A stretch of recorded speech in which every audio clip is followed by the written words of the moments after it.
Hey, remember Fazoli's? Welcome back to Bizarre Podcast Dogs Must Die. My name is Grant. You can call him Chip. And today we are talking about episodes 14 through 16 of JoJo's Bizarre Adventure, Golden Wind.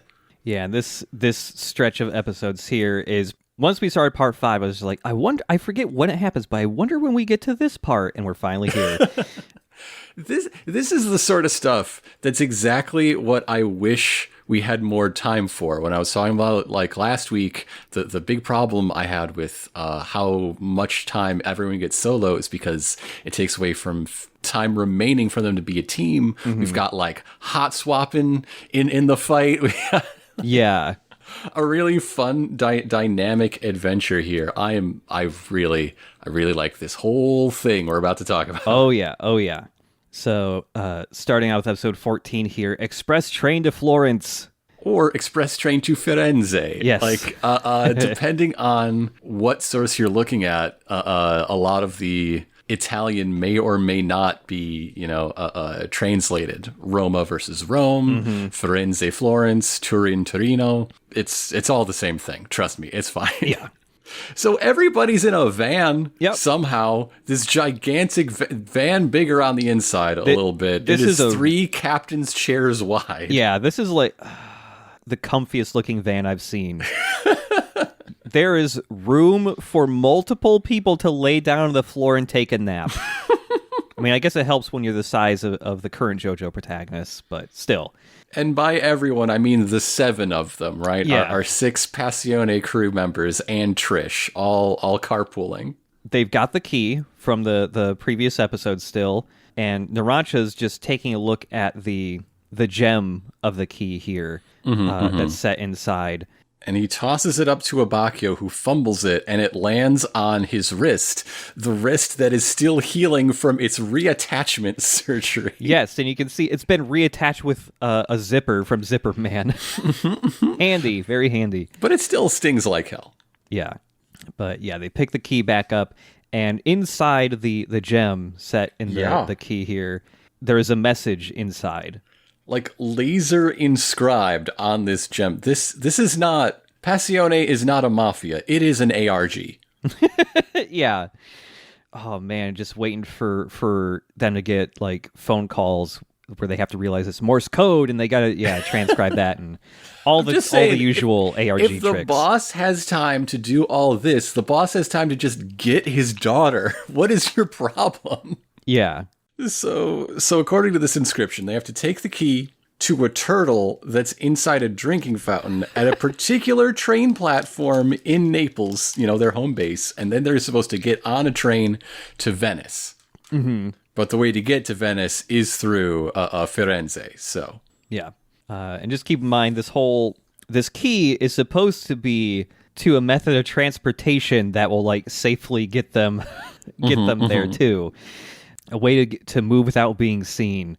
So yeah, they're talking strategy a little bit. They're worried about being at the train station for any length of time because the enemy probably already knows where they're going. Mm-hmm, mm-hmm. And while they're talking about all this, Fugo realizes Trish has boobs. Well, not really, because Fugo is realizing that Trish has like a terrible emotional burden that he must contemplate, while Mista thinks, hey, you are definitely checking out that rack, aren't you? Yes, yeah. And then that's when Fugo goes like, oh, right, she does. Gulp. And then in a very like typical anime fashion that you usually don't see happen in JoJo, the van hits a bump.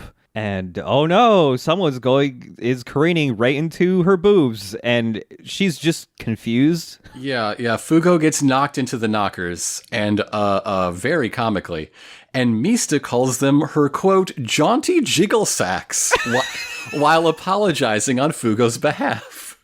Oh, man. What does he call them, the Japanese guys? That is Jaunty Jiggle Sacks is a dub exclusive line. But the one notable manga anime difference in these 3 episodes is that in the source material, there was a nip slip. You could see Trish's nipple. Oh, geez. Okay. Yes. Wow. That's what they let you get away with in Shonen? Was it Shonen Jump where it was being published? Still, I don't remember. yes. Yeah. Damn. After everyone starts profusely apologizing and stuff, that leads us into the OP, which even though we're on the second third of the show here, we're still using the first OP. We haven't switched over yet. So they're at the train station in Napoli, and assassins are watching Buccarati kneel by a little turtle. He has found the turtle in the fountain. So the 2 members of the assassin team that we've got here are Prosciutto and Pesci. Pesci's back. Yes, Pesci is the man we described earlier who has like a pineapple-shaped head. He's got his hair is just a big green sprout. He's got no chin. It's just his head just emerges from his body. And they have an shaped. antagonistic relationship here, he and Prosciutto. Prosciutto, who is perhaps the suavest member to look at him of the Hitman team. He wears a nicely fitted suit, like sort of a navy or a dark purple, but with a sort of spider web pattern all over it. Very cool. He has a big chunky medallion of his own first initial. He wears a giant gold P around his neck. Yeah. And his hair is like really tight up against his head because it's all pulled back into like these tiny weird little knots, like 3 vertical knots tied in the back of his head. His English dub voice, I really thought it was Steve Bloom for a second, but it it's not. Sounds so much like Steve Bloom, but it's not. It's wild that there's another guy who can just do Steve Bloom. He is primarily, these days at least, he's transitioned into being an ADR director for dubs, including Stone Ocean. So cool. When we get to part 6, we'll be hearing his work in everyone else's voices. While Prosciutto's Japanese voice, again, something we talked about last week, this is Noctis. Oh, shit. Okay. Yeah, that's a good choice. And he was also Shaggy in 2020's movie Scoob. Oh, yeah. Does the Japanese Shaggy try to have the same, like, sound as English Shaggy? I gotta hear this later. I mean, did Will Forte in the movie Scoob? I don't know. I didn't watch it. Yeah, I have not seen it either. When I try to find Japanese dub Shaggy, I get Japanese dub Shrek. Easy mistake. Happens to everybody. So yeah, Prosciutto, Pesci, they've got a bit of a tumultuous mentorship going on. Basically, Pesci is being treated like an idiot, know-nothing mama's boy because that's how everybody on the team treats him. But he really looks up to Prosciutto as a mentor, considers him his big bro. That's what he's going to call him constantly throughout for the rest of his life. Spoiler, I guess. But also, Prosciutto is acting like Pesci is on some sort of probationary period. Yeah. Despite being on the team for at least 2 years. I mean, we learn later that despite being on the team for 2 years, Pesci has not killed anyone yet. No. In the middle of his fight, he performs his first ever kill. He's a hitman. No wonder they hate him. He sucks. Yeah. But yeah, they both have spotted Bucciarati standing or crouching next to this fountain with this little turtle in it. Pesci is getting pissed off. We gotta talk about the noise that Pesci's skin makes when he gets poked and squeezed. Yeah. He sounds like a balloon. He has the skin of a like very thick balloon. Yeah, just the rubbing sound is very weird, and it's so consistent. He gets his head rubbed a lot in these 3 episodes. There's a lot of head rubbing. Luck, I guess. Yeah, but Pesci is getting pissed off seeing Bucciarati off in the distance, and he really wants to get revenge for Formaggio being killed.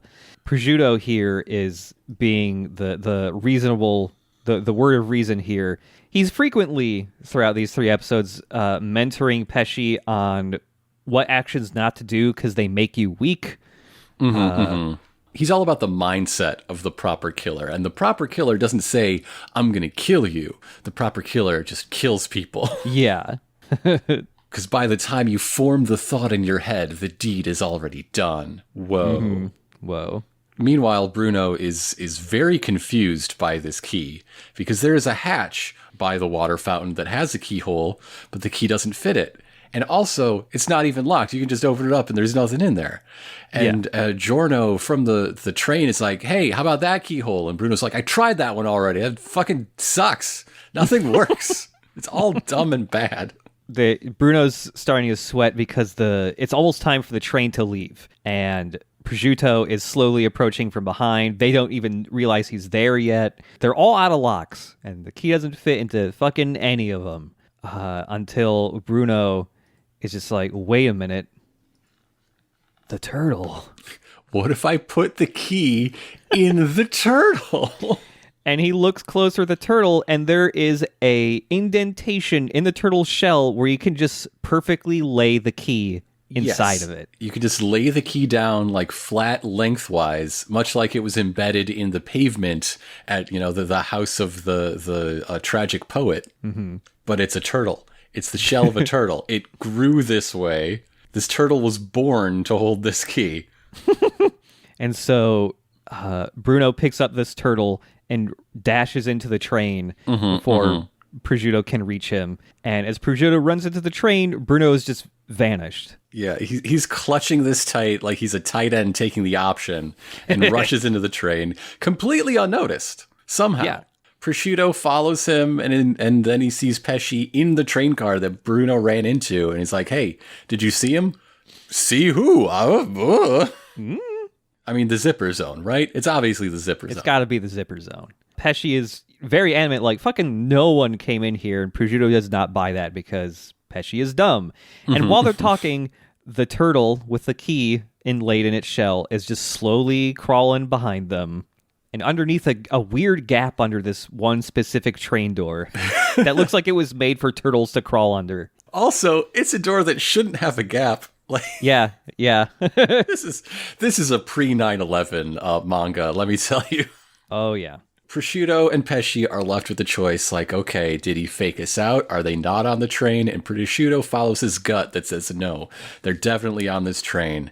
As it gets underway, and I mean, he's correct. All 9 of our named characters plus Turtle are on this ride together, one way or another. Yep.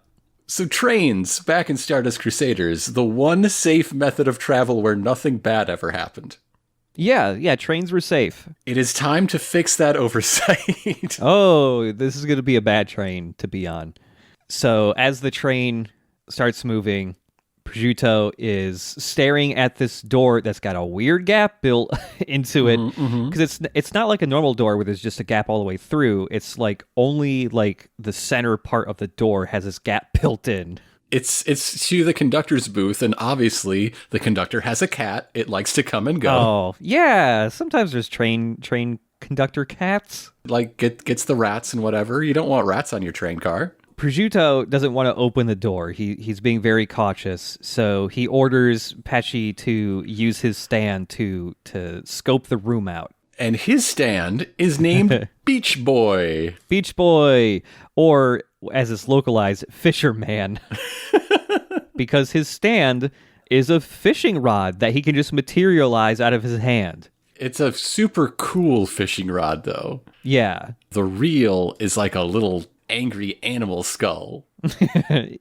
Yeah, the fishing rod has some spikes along the length of it, and it has like this glowing neon pink magic fishing line on it, where Pesci will just throw out a fishing line and it can pass through objects and walls, basically anything. And he can use the fishing hook traveling through wherever he sends it to sense out living beings. He is so adept at like feeling vibrations and heat and anything through this line that it basically acts as an extra sensory organ for Pesci. Yeah. And so he knows that there are 2 living things. There are 2 heartbeats in here. They're looking for 7 people, plus the conductor has got to be somewhere. I don't know how they're all fitting in here, but there's definitely 2 things in here worth checking out. And so he goes to snag one of the heartbeats. His line goes taut, and he just pulls an entire human being through the wall, hooked on his stand here, and it's the train conductor, and he's extremely dead now. He just had a magic fish hook go clean through his face. So they look around for the second person. They don't find anybody. Okay, it's time to split up. Prosciutto is going to go hunt for all of our Passione good boys as a Passione bad boy. That is his duty. And Pesci is going to stay here and just like camp the train controls in case somebody tries to mess with them. And as they're talking about this, the camera pans into the conductor's booth, and we see underneath the conductor's chair is where the turtle is hiding. And inside that turtle is a key, and inside that key is a gem. Inside that gem is a luxury suite, and inside that suite is 7 fashion models. Yep. We found them. This turtle has a stand, and that stand is when this specific key is inlaid in it, inside the gem is an alternate dimension with a really nice hotel room inside of it. They're all lounging on couches with magazines. Hopefully they're up to date. I don't know. You don't want it to be like the dentist office. We're like, okay, what was Tom Hanks up to 3 years ago? I wonder. They got a fridge in there. There's drinks. They got San Pellegrino in that fridge. The blood orange kind. The best kind. Yeah. You think there's a lot of San Pellegrino in Italy? Is there like more of it than, I don't know, Coke? That's good stuff. I've never had it. Oh, it's good. It's really good? It's okay. really good. Well, now I gotta seek some out. So yeah, this is how they're going to spend their 3.5-hour train ride. Earlier, we got a little bit of an itinerary from the narrator. It's 3.5 hours to Firenze, with a layover in Rome at about the halfway point. And everyone's kind of just taking in the fact that they are now inside a key, inside a turtle. And Narancia's just like, okay, well, this is neat. Is this like an alternate dimension or something? And he just reaches his hand up as high as he can towards the ceiling, and his hand reaches a threshold where it gets sucked up, and half of his body gets pulled out and is just sticking out of the key on top of the turtle, and he's like squished underneath this chair.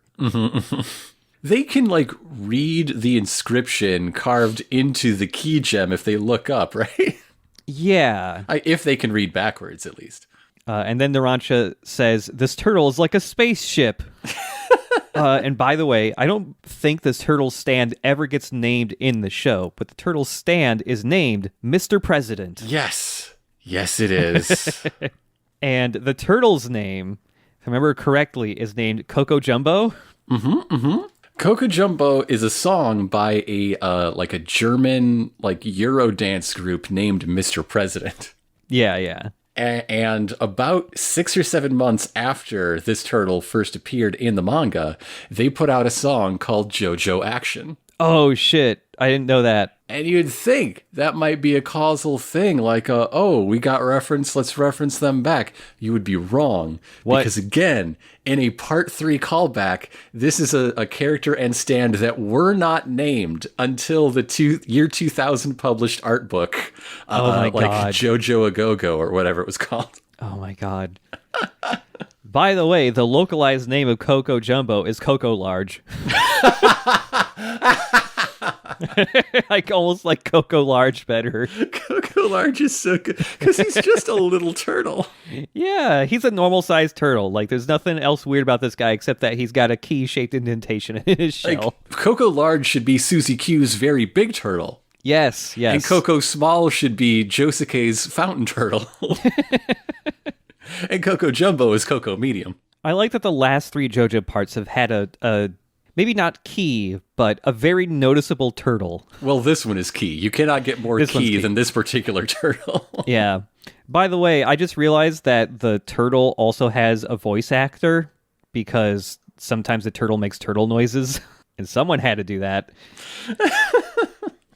So as they are just chilling out and enjoying the digs around inside their best friend, the turtle, like, getting carried around inside a turtle, big like Power Rangers flashbacks for me. But never mind. Oh, yeah. But Pesci on the outside is looking around trying to find like this second person. And he almost looks under the chair here where Coco Jumbo is hiding, but he gets distracted with like this mist, this sort of visual effect cloud coming at him. And he's like, oh, fuck, this is bad. Prosciutto is bringing out his stand, the Grateful Dead. Yep. Or as it's localized, Thankful Death. Very literal. Very literal. Yeah, this is a stand that when it's pulled out, Pesci gets very worried. Like, whatever Prosciutto's stand does, it's serious business when it's out. So it has no legs. It walks around on its arms. It's very long arms with giant claw feet. Yeah, like three claws on each arm here. And there are cables coming out from the bottom of its torso as if this stand was once torn in half and just left its legs behind. Yeah. And it's just kind of gray all over, and it has these like neon green eyes all over its body. It's got eyes on its chest, all down its arms. It's got like 7 eyes on its head alone. 7 eyes on its head, and it has no mouth. It just has like it kind of has the piece over its face that Hierophant Green did, almost kind of like a gas mask or breathing mask like apparatus over there. And yeah, it just walks around on its arms. It's neat. And it's just exuding these weird clouds that are making its teammate very, very nervous. So we have a freeze frame on the turtle's face. Yeah. And our mid-episode title card is this turtle and its very special key. This turtle looks cute. It's a cute little guy. It's a cute jumbo guy. Yeah, everyone's just chilling out in the turtle after we come back from the and they seem exhausted. All they've been doing is just sitting. And they're tuckered out from all this sitting down in luxury. Yeah, there's one really big like corner couch that 3 of the gang are laying on, almost taking a nap. Narancia reaches for a banana because there's a fruit bowl, complimentary fruit. Do not get a banana. Bananas are death. Narancia, what's wrong with you? Trish and Bucciarati are both drinking extremely heavily iced water. They wanted something really cold. While Mista is digging around in the mini fridge asking for people's requests, Narancia wants coffee. They don't have hot drinks. They only have cold drinks. And when Mista is talking about what types of drinks that are actually there, Narancia like holds his hand up to his ear like, huh? What'd you say? Like he's an old man or something. He's showing a lot of signs of enemy attack syndrome. Oh, and yeah. And Mista's just mad at him for being a little shit. Yep. Until he coughs up one of his actual teeth. Yep. When it comes to body horror, there's some gross stuff in this 3-parter. Since Golden Wind is so weird, even compared to earlier JoJo parts, I've been like, before our recordings, just like sort of explaining to Elena what happens. And every time I'm like, oh, nothing bad happens to a dog or has specific mouth violence in this one. You might actually like this. Wait, nope. I just remembered. Yep. And this time, yesterday, when we were out like walking the dog in the park, it was this tooth dangling on a long thread. Oh, God. You're going to want to go a few rooms away, dear. I can't. It was this tooth that was falling out, just dangling on like a 2-inch thread of like gum tissue. Yeah. Yeah, it's bad. It's bad and gross. It's disgusting. I'm going to say I've had this exact thing happen to me once. Specifically, it was like when I was 12 and I had like one more baby tooth that hadn't come out yet. You were inside a turtle. Yep, I was in a turtle too. And like I was eating a snack at school or something and the tooth popped out, but it had a vein. Oh, boy. Wrapped around one of the roots of the tooth, and so it was just kind of there hanging out a little bit, and I didn't know what to do. And eventually, the vein just had to be, like, cut with scissors, and it was fucking awful. That sounds But anyways, bad. I've experienced this form of mouth violence, is what I'm saying. It was real bad. But even without all your teeth, you can at least eat a banana, right? Well, not this one, because it goes all brown and dehydrated instantly. Yeah. And meanwhile, Narancia has aged about 60 years in the space of a cut. Like, as Narancia's describing, like, this banana sucks. It's all shitty. He's, like, instantly grandpa mode's like, the banana is falling apart. And he's all wrinkly and hunched over. His hair is instantly gray. And yeah, a couple seconds later, there's another 20 years on top of that. Yeah. He's just turning into, like, a mummy at this point. Quote, I couldn't eat this thing if you stuffed it down my throat. Yeah. His hair is starting to fall out, and he's just like, what the fuck is this? And Bruno and Trish, who are still, like, a normal age, are like, oh, fuck. And then they notice, like, everyone else in the room other than Mista has gone grandpa mode. So yes, Giorno, Fugo, Abacchio, super old, while outside the turtle, in the main train car, there is an elderly baby crying over its aged to death mother. Yeah, an elderly baby. Yeah, Narancia and everyone on the couch. Well, not everyone. Only Giorno on the couch wakes up, but they're freaking the fuck out that they're suddenly extremely old. And we have what is now a very familiar scene. Everyone is very sure they have to act right now. They have to just like pull the trigger and do something, even though they're not sure exactly what. And Giorno's the one to say, hey, don't. Yeah. Just chill the fuck out. Yep. Because Bruno realizes that, okay, if we're all being affected by this, whatever this person's stand is, they're attacking just indiscriminately because they still don't know where we are. So we have some time to figure this out, and we've got two different options. Either we take Trish and we escape the train, or option two, we kill the fuck out of anyone with a stand on this train that isn't us. And Mista goes, I love that plan. I have a gun and I can shoot them with it. So Giorno's whole thing is deducing the way stands work. He's got like a real intuition for it. Yeah. And so he has pieced together, like, you know, what makes the four of us old fogies alike, and that is different from the three of you relatively untouched people. And it is that this stand targets based on body temperature, which is good because his plan is to separate Trish from the boys, because you know how girls are always cold? That's how this stand works. Yeah, yep. It works because girls are always kind of cold. Yeah. And so, yeah, Trish will be aging slower than everyone else. Although you can see she already has, like, some wrinkles underneath her eyes forming just a bit.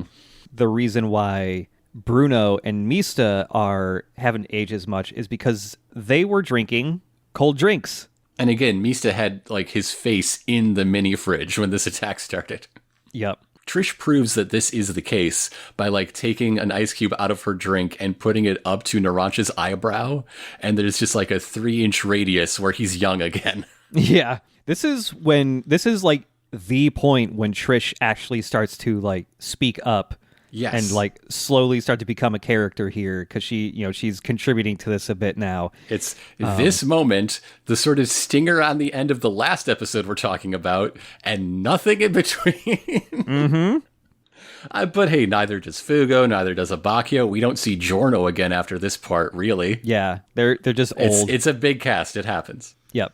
Shortly before this, Narancia was aging even more, and there's a part where he's like on all fours and freaking out because his skin is just peeling off of his body, and all of his fingernails just kind of fall off.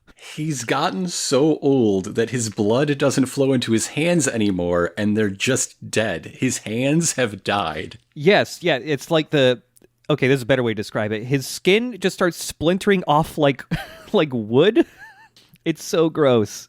So yes, the plan is to send Mista, their assassin, their gunman, against these assassins, and he has like a handful of ice to survive, like a diver with an oxygen tank.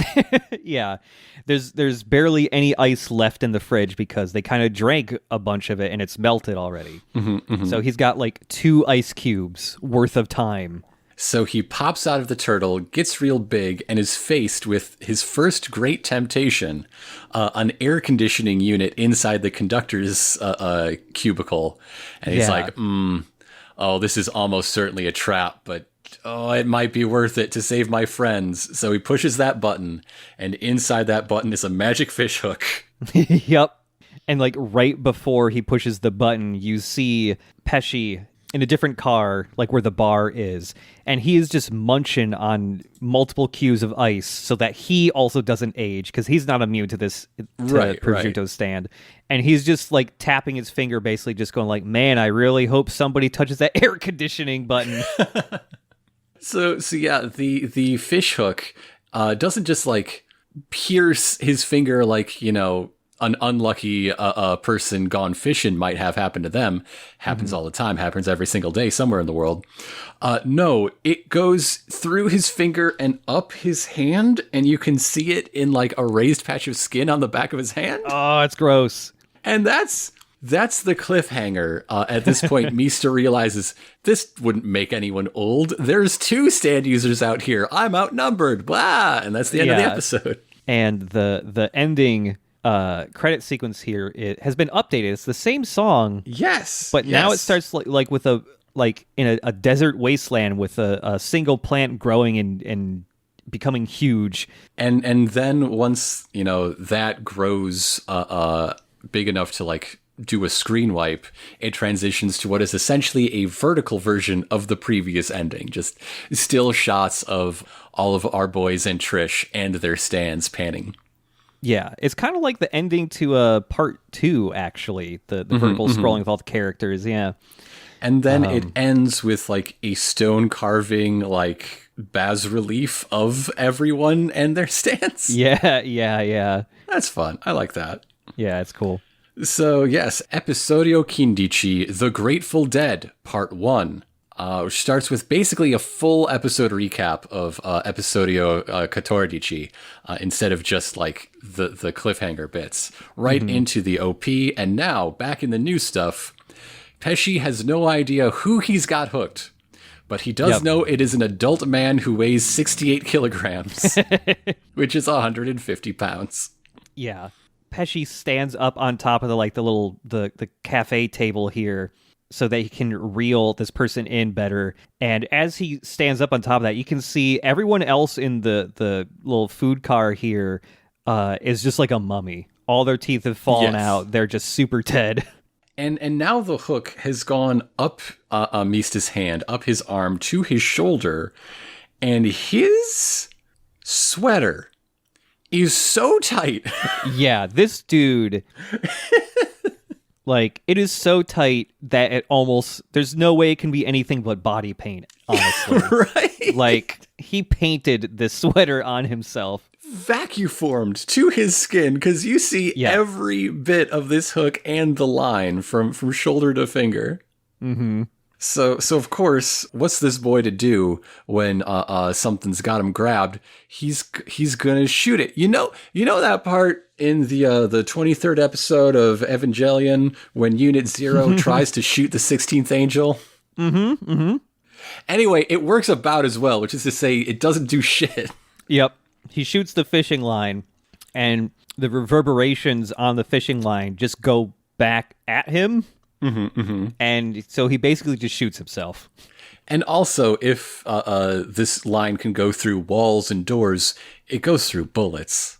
Like, it wasn't gonna work, but, you know, he had to try. Yeah. So Mista's getting yanked all through the train like a river bass jumping through your wake. So, of course, he shoots himself in the chest. Yeah, this is one of Misa's go-to tactics for all of Part 5 is shooting himself. I love it. He shoots himself like kind of to the left of his chest, like where the fishing hook is. And that bullet he shot has 3 of Sex Pistols on it so that they can go inside his body and try to yank the fishing hook out of him. Yeah. It's not so much a gunshot wound as it is an injection of helping little guys. But they're not strong enough. They can kick bullets around, but they can't pull this super strong fishing hook out of him.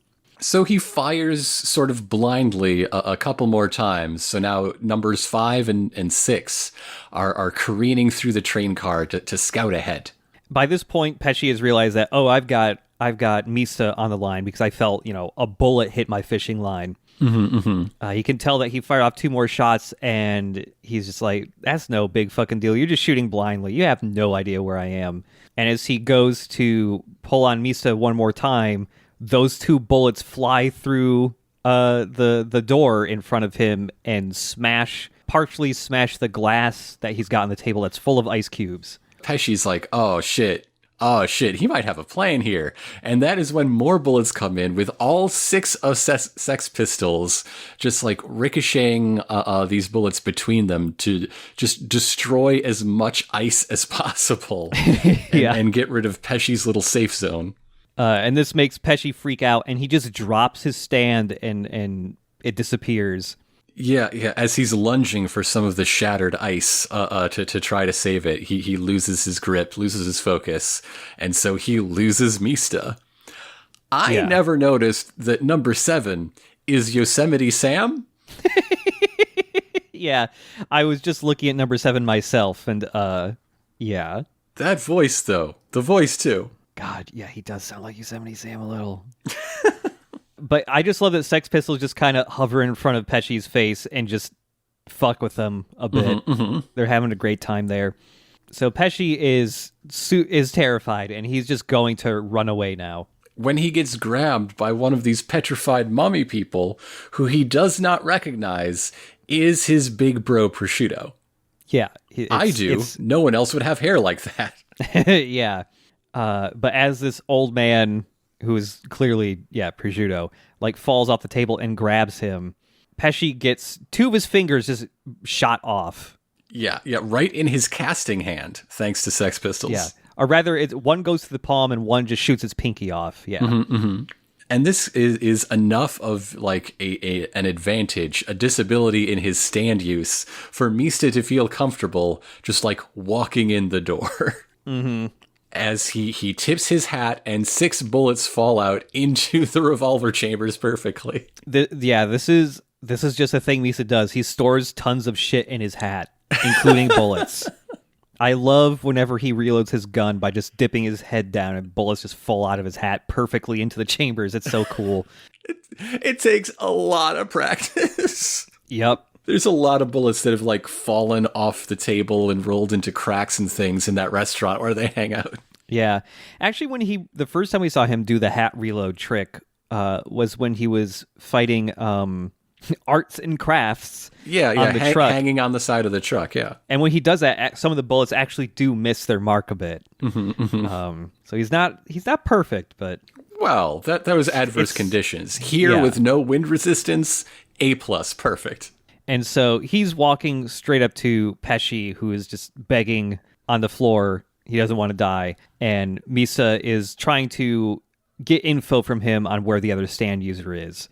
And as he's interrogating Pesci, that is when this old man walks over to Mista, grabs him by the hand, like, oh, please help me. And then, of course, it's actually Prosciutto, who has aged himself.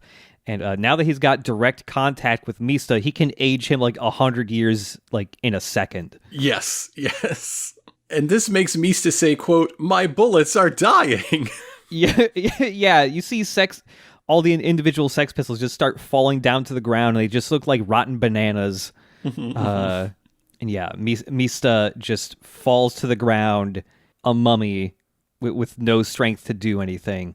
So Prosciutto then restores himself, which is an ability he has. He was just like letting himself like fall victim to his own friendly fire for like, I don't know, camouflage reasons. And now he just kicks Pesci's ass for recalling his stand, for showing that moment of weakness. Yeah, he stomps on his face a bunch. Making very squeaky noises. Yeah, he calls him a mama's boy. We get a lot more rubbing of Pesci's head here. Every time he starts to scold Pesci, he ends the scolding with some positive reinforcement saying, like, hey, dude, you got a really good stand. You're good. You just got to have confidence, man. Like, he always gives him a pep talk after scolding him, while always having his, like, basically touching forehead to forehead and rubbing his head. Yeah.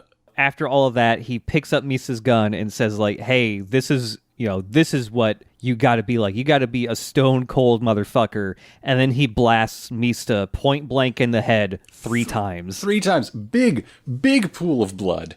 Yeah. And so that's sort of our mid-episode cliffhanger. Grateful Dead title card. Very cool stand. Mm-hmm. I love the cables coming out of the tummy. It's like really cool. It's like something from Terminator. It's so good. Yeah. So now inside my favorite turtle in the world, Trish is cooling down Narancia with the last of the turtle ice. Mm-hmm. But Bruno is like, no, you got to keep that for yourself. Mm-hmm. Our job is to keep you alive. You know, Narancia knew what he was doing, blah, blah, blah.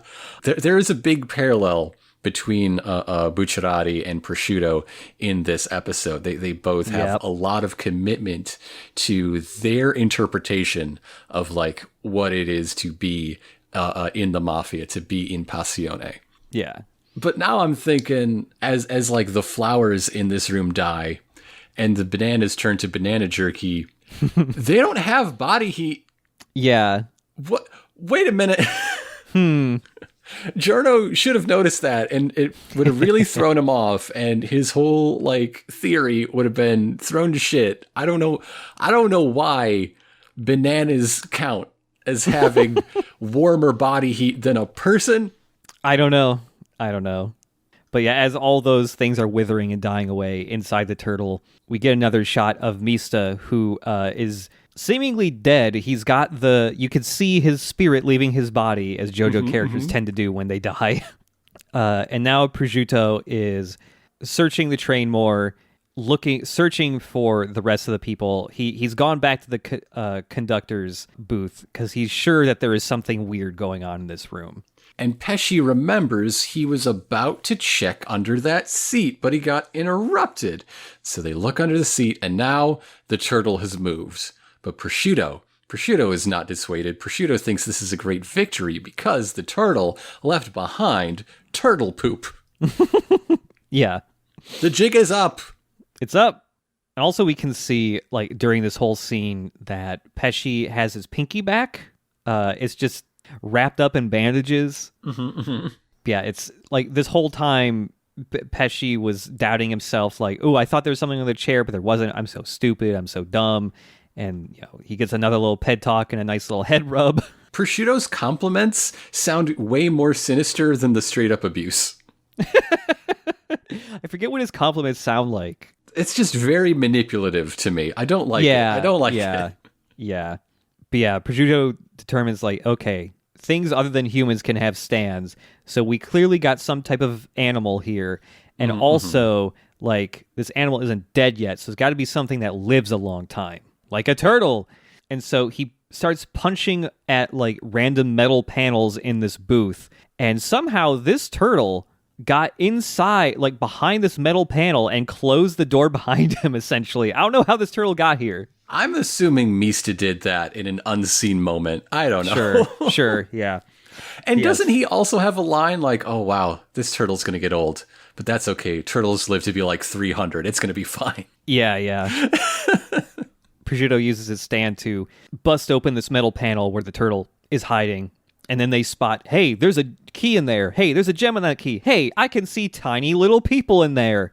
It's then just as Prosciutto's about to just destroy the turtle, Pesci stops him and goes like, hey, there's one person missing in there. What the fuck's going on?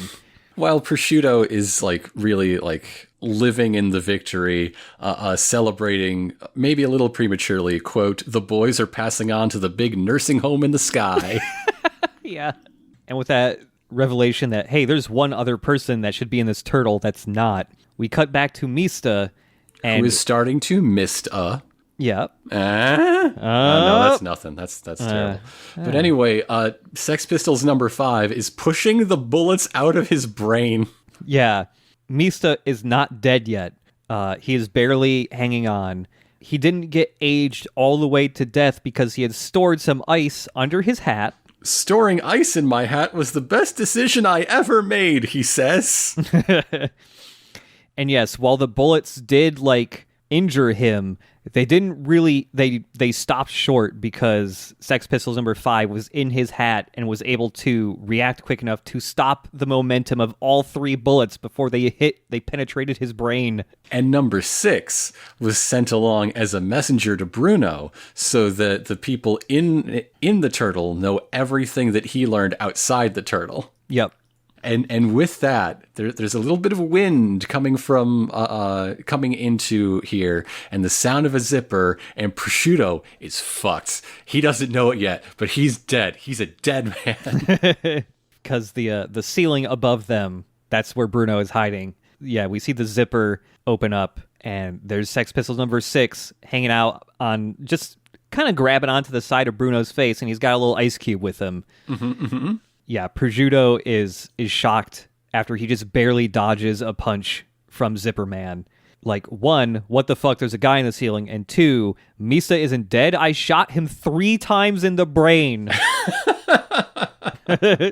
So Sticky Fingers is coming out, and he can't quite land a clean hit on Grateful Dead. There's a mutual punch rush. You know how it goes. But he does manage to unzip Prosciutto's chin. Yeah, a little spurt of blood shoots out of his unzipped chin. Which is when Bruno flips out of the zipper zone like fucking Spider-Man. Yes! And does a high kick to Pesci's chin, breaking his face on the glass of the window. It's so good! It's really cool, and that knocks Pesci out. His eyes just roll up into the back of his head, and he's out. This whole fight really cemented why Bruno Bucciarati is absolutely my favorite. Yep.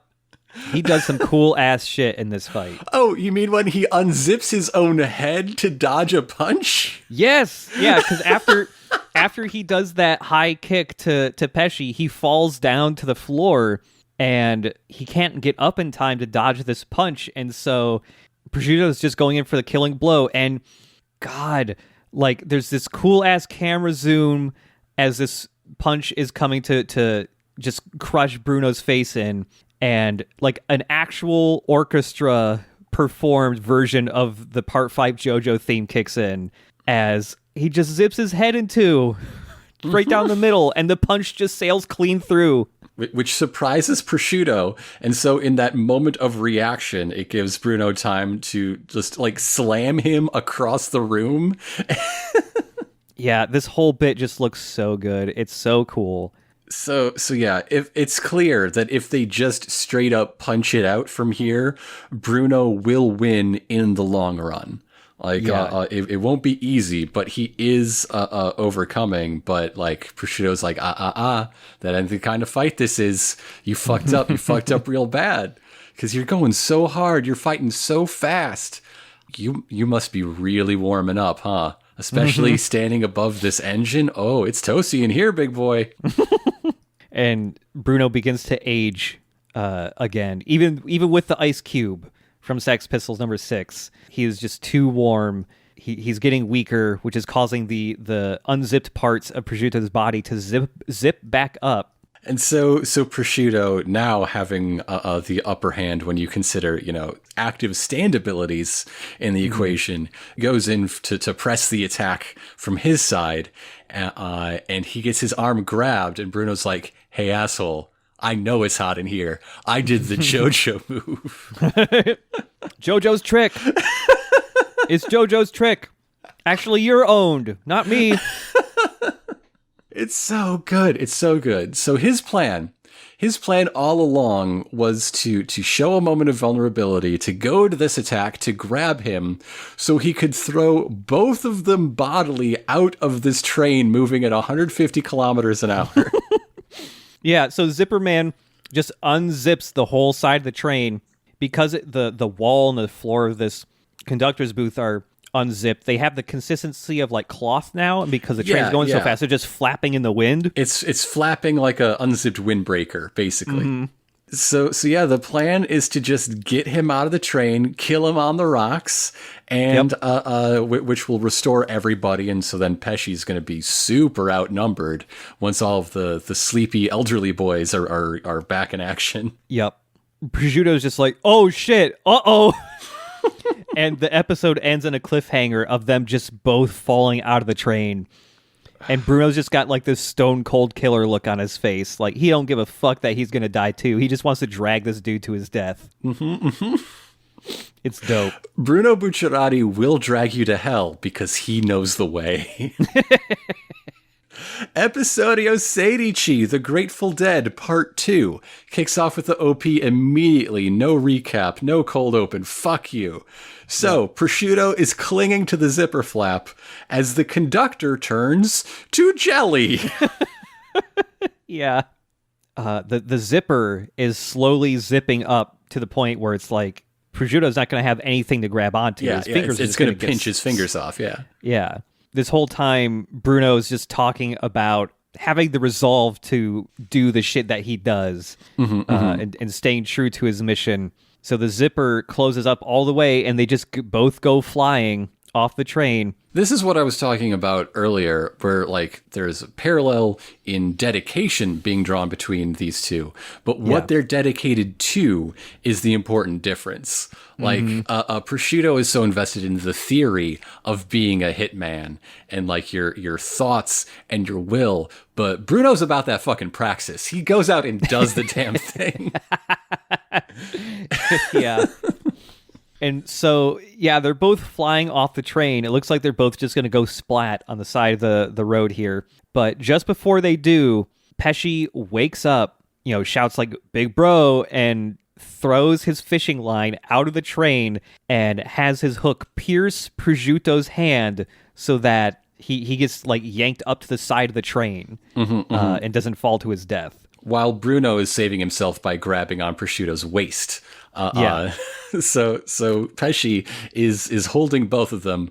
Really wishes he was only holding the one. Yep. Which does prompt Prosciutto to like compliment Bruno and apologize for calling him an unworthy capo. Like he's really proven himself in this moment.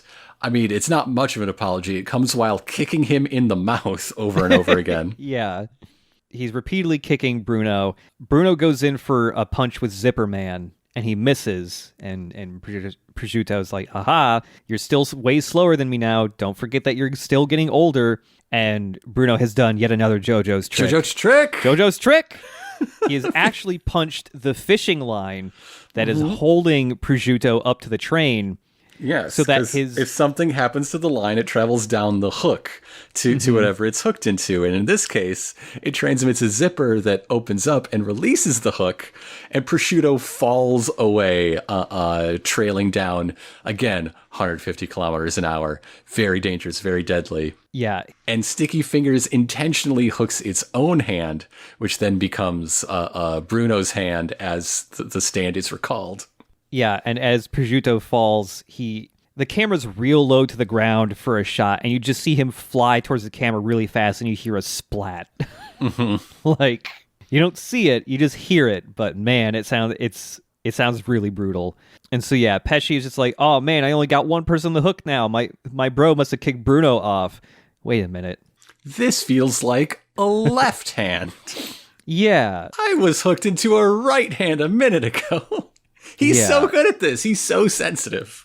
And so this is really freaking Pesci out. And now that Prosciutto is gone, the anti-aging effect is starting to wear off. And a lot of people on the train are actually still alive. They're just missing some teeth and some hair fell out of their heads now. And so one of the passengers that's recuperating is slowly getting back up on his feet and telling this guy, which this is a little weird, but it doesn't fucking matter at all. He's like, "Hey, you with the fishing rod. That's a stand." Maybe this guy's a stand user. Maybe he's a stand user. Who knows? Maybe he doesn't know he's a stand user. Yeah, that's true. That could be. And he's just yelling at Pesci like, "Go to the fucking train conductor. Make him stop the train. We're all really sick." quote, "Why are you crying? Make somebody stop the train." Yeah. And Pesci is just freaking out, crying, curled up in a ball on the floor, and even this dude goes like, "Wow, are you some type of mama's boy? Fuck it. I'll go to the conductor myself." And he takes like 2 steps, and then he turns into a mummy. Because Prosciutto is not dead. He is near death in the wheels, but he is sending the Grateful Dead out again, maintaining it and like telling it to just like really supercharge it. One last hurrah for all the marbles.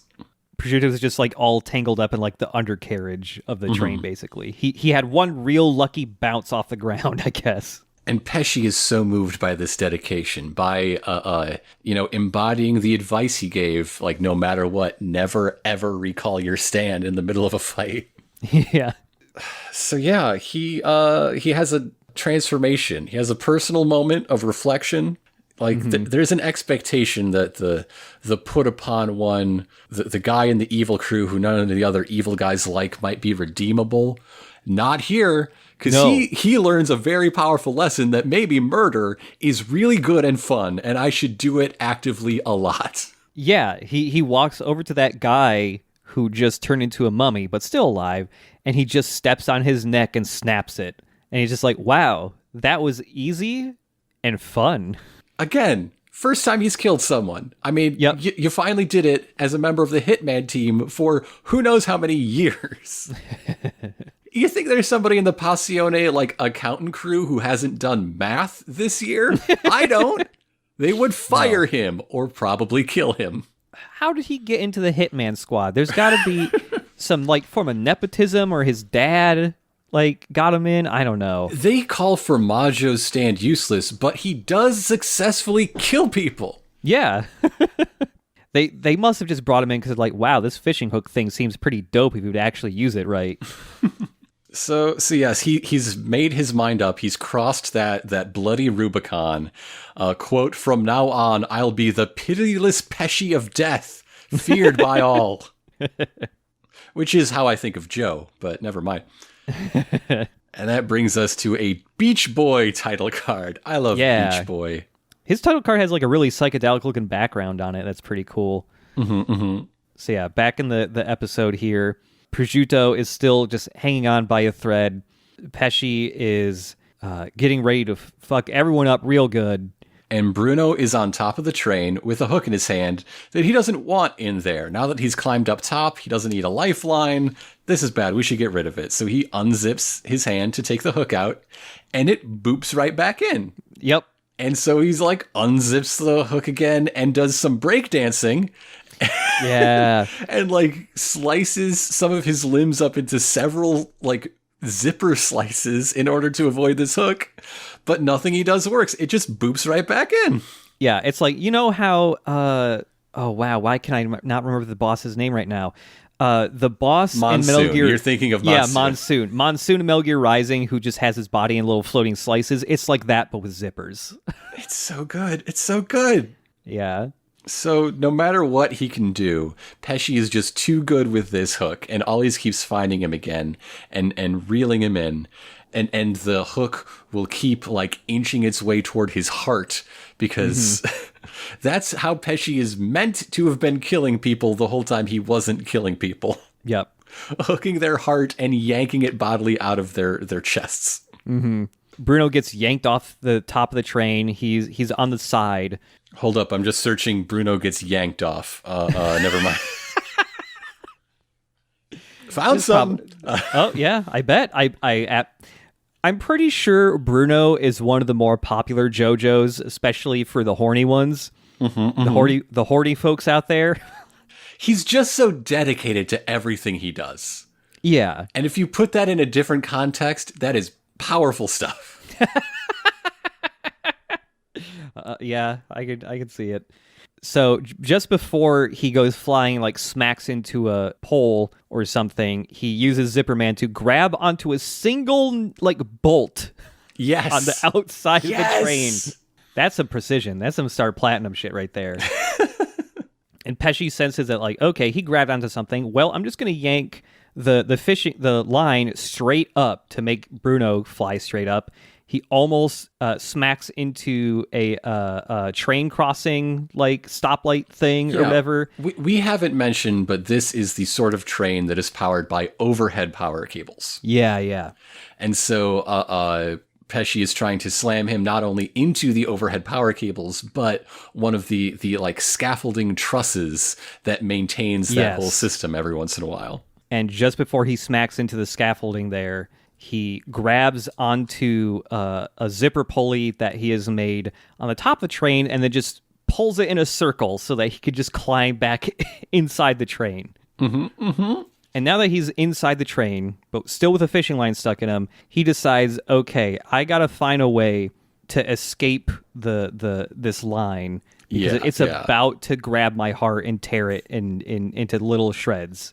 Yeah, throwing myself out of a train was a good enough trick for Mr. Old over here, but I need to be way more dramatic for the vegetable head. Yes.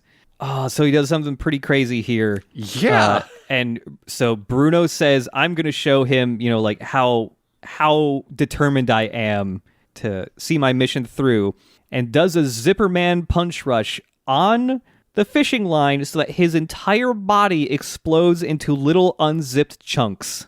There's at least a dozen bits, maybe 15, 18 parts of Bucciarati just scattered around inside one of these like train berths and also the hallway along the side connecting them. Mm-hmm. So yeah, his plan is to play dead, which is pretty easy when by all appearances you are. Yeah. He looks like the butcher's diagram of a cow. Yeah. But fallen apart, Like if you turned that into like a wood block puzzle and then dropped it on the floor. So as Bucciarati is just laying in chunks on the floor, you can see one chunk. You can see inside of it and see his heart is in there beating away. And Sex Pistols number 6 just goes, "What the fuck are you doing? What are you doing?" I really enjoy the dynamic between Bruno and number 6 in this. Like, it's a good thing there's 6 of them, because that means everybody gets their own little Sex Pistols. Yeah. Mista brought a stand with enough to share for his birthday. So Pesci gets freaked out that suddenly Bruno has seemingly disappeared, and he pumps himself back up. He's like, remember what Prosciutto would say, don't go jumping at shadows, just, stay determined. You can find him. He gets advice from the ghost of Prosciutto. Like, he imagines him standing there telling him this. Yeah. And so now he's using Beach Boy to search every inch of this train cabin and the hallway outside. And it's just like looping around itself and making like a floating web of fishing line just in the air. Until it detects the faint heartbeat of one of these nearly mummified passengers. Yeah, so that passenger just gets impaled through the heart by the fishing hook. And Kalima, that's all she wrote. He's dead. But Pesci's like, no, that wasn't him. That was just some tourist. I still got to find his heart. And then the line rests on the chunk with the heart. Mm-hmm.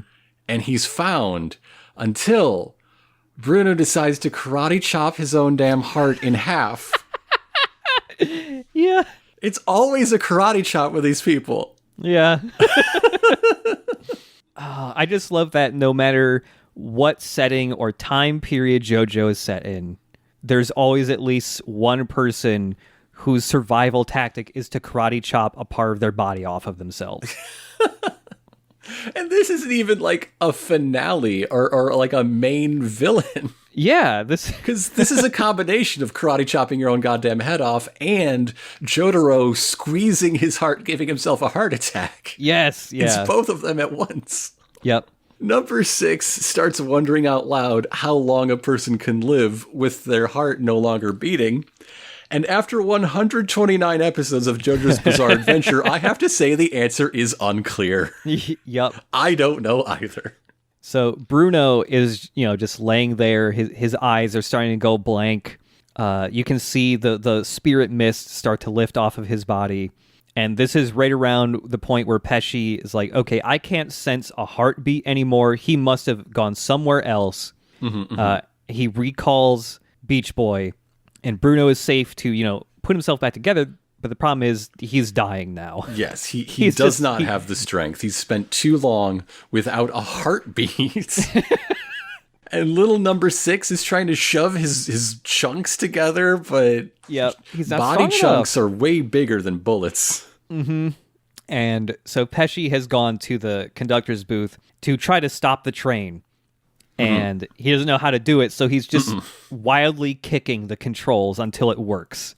He manages to activate the emergency brake. There's a hard squeal, and wouldn't you know it, by a measure of absurd luck, the inertia of this stop slides the two halves of Bruno's heart together, like reviving him back to life in order to put, all of his less vital organs also together. Yeah. And so Pesci gets off the train to look for Prosciutto to see if he's still alive. And he is, just barely. But before he can reach him, Bruno just walks out of the train by, unzipping a part of the side and just walking out. It's time for a sunset showdown. Yeah, we get like a Wild West duel, like a standoff. And Prosciutto's last words are just watching this fight and telling Pesci to make him proud. And I'll be watching you in the next life, as you see his stand just slowly like dissolve. So that's when Bruno just rushes forward directly head on Pesci, who then casts a dead center cast straight into his heart. We're not messing around. We're not going up through the arm anymore. It's like for all the marbles, which is part of Bruno's plan, of course. JoJo's trick! He hits the JoJo's hat trick because it was all a way to get Sticky Fingers' hand on the line to loop it around Pesci's neck and garrote him with his own stand. He completely twists Pesci's head all the way around, like 360 degrees. You hear his whole spine just crunch. So in order to save his life at the last moment, he does dismiss Beach Boy for the third and final time, but he's still got an ace up his sleeve. That ace is Coco Jumbo. He's got a turtle up there. He's got a turtle hostage. Like Trish gets out of the turtle and she's safe, but Pesci says like, hey, in these moments before I die, I'm going to leave you in despair. I'm going to smash this turtle on a rock. I'm going to smash this turtle on a rock really good, and everyone's going to die. That's in the turtle. And so, in sort of a mirror to Prosciutto apologizing to Bruno for saying he was an unfit capo, not worthy of the job of protecting Trish, Bruno's like, hey, I thought you were a pretty good assassin, but you're nothing but a sleazebag, so fuck you. Yeah. And as Pesci falls to his death while getting ready, like simultaneously like pile driving this turtle on a rock that's near him, Bruno does the cool ass zipper rocket punch. He does the rocket punch to like gripple zip combo into a punch rush. Yeah, I forgot that he like unzips his rocket arm in a way that like grapples. God, it's so cool. It's so good. I love Bruno Bucciarati. He does a big JoJo style punch rush to basically unzip Pesci into a million little bloody chunks that just fall into a pond. And while, we've had Ora Oras or Giorno's Muda Mudas, Bruno's is ay ay ay ay ay ay. It works. It works. It does. Have we mentioned that Trish was out of the turtle? Yeah. Okay. All right. So Trish just watched this, and now everyone else, all the boys, are waking up from their stupor and decide that trains are not safe anymore. We cannot do trains. The train is burned, guys. We got to move on some other way. Yep. But Trish is demanding answers. And Bruno's like, we're not here to give you answers. We're here to get you to Venice on foot, I guess. And she's like, no, you shut the fuck up. Every time I get angry, there's a flaming dinosaur footprint next to me, and I want to know what the fuck is up with that. Yeah. So yeah, she's starting to manifest a stand. She's scared, she's confused, and because she's Trish, she is expressing that in like defiant assertion of her right to be talked to. Yeah, yeah. And the final scene of this episode, After a Sticky Fingers title card. Yep, the gang is gone. They're already on their way, and another member of the assassin team, who we're running out of. There's 3 left of these guys, and this is one of them on the phone to a second. Mm-hmm. This dude, he's on the phone, and he's like, well, those guys who sucked died, whatever, but they did get me one useful thing, and he pulls out a little vial and a little, like, stirring stick to get a sample of Bruno's blood that was left on the ground, and he's hyped. Mm-hmm, mm-hmm. This is Melone of the Assassin Squad. Yeah. He's wearing a weird purple visor over his eyes, but one of them has a hole cut out in front of his left eye. It's like an inverse power reader or something. Yeah, we end on the cliffhanger of Melone having a sample of Bruno's blood. So yeah, that is the end. Again, I really enjoyed this fight. It's a long one, but it pays off. It is the crew working as a group, cooperating, sharing like information.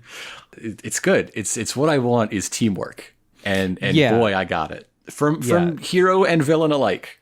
Mm-hmm. Yeah, I feel like the Prosciutto and Pesci pair, like compared to the other enemies that have been fought so far, these are like the big standout one because they have actual character to them. They have their own little story between the two of them and all that has a beginning, middle, and end, I suppose. Yeah, they're just a fun duo. Their powers are really cool. I love Beach Boy. I love the goofy fishing rod stand being really threatening when used the correct way. And there's just so much cool-ass Zipper Man shit in this. There's so much. There's so much. Yeah. And, like, the bits of him getting whipped around the outside of the train have just exhilarating animation quality. Just incredible. There's some really good standout bits of direction and animation here, especially with the Bruno parts. Man, that bit when he unzips his head to dodge a punch and then immediately punches Prosciutto with Zipper Man. All of that looks so good. It's a really quick, like 2.5 seconds, but it's the best 2.5 seconds. Yeah, like the way characters move in Part 5, I'm still very enamored with. It is my favorite looking of the parts, especially in that aspect. Part 5 certainly has just like more actual like physical action of dodging and throwing blows, but it's just enough to punctuate the like puzzle parts of the stand fights that we're all used to now. Yeah. And they always have a really good flair to them. Like a couple episodes ago when Fugo's stand, finishes Illuso off at the end, that part is so good looking. Yes. I'm still just thinking about Bruno nearly getting whipped up into the power cables and like making that manhole cover in the roof and pulling through. It's so good. Yeah. Again, sometimes it really feels like Bruno is the protagonist because he's just so cool. Another thought I had, like, okay, we've compared this to Part 3 a number of times because there's a lot of similarities, but I had Part 1 in mind for a while. Because what if the dub kept the same sort of like philosophy that the Part 1 dub had, which is to say a full cast of American actors speaking in Italian accents? Yeah. Oh, imagine. I would want it to be a split between like what native Italian speakers sound like speaking English, also Wahoo, It's a Me Mario, also Staten Island, even thirds. Oh God, yeah. Absolutely. And no real thought put into who is what, just throw darts at a board. No, God no. Yeah. What if Bruno Bucciarati sounded like Tony Soprano? Yeah. It would suck, but I like it. Yeah. Oh man, yeah. This stretch of 3 episodes is one of the big highlights of Part 5 for me. There's still later fights that are of a similar quality, but this was the first one I remember seeing of Part 5 when I watched it the first time. I was like, holy shit, this rules. The bits where Part 5 really goes for it are like some of the best JoJo around. And we're finally getting just a little bit of Trish as a character. Yes, tantalizing bits. I like Trish, and I always want to see more of her. We just need a 2 to 3 episode long fight where we see Trish's stand. Yep. With several flashbacks to various points in both her and her opponent's lives. Yep. Yeah, no flashbacks. This is the first time we've had a flashback week for us. Mm-hmm. We're finally caught up to the present. We're all caught up. Next week, we're going to be back with the next 3 episodes. Those titles are Babyface, Head to Venice, and White Album. Yep. You gotta change White Album. Those people will sue anybody for anything. White Album is a good one. I'm excited for White Album. I've been watching through The Muppet Show again slowly because I love The Muppet Show and I want to savor it. Uh-huh.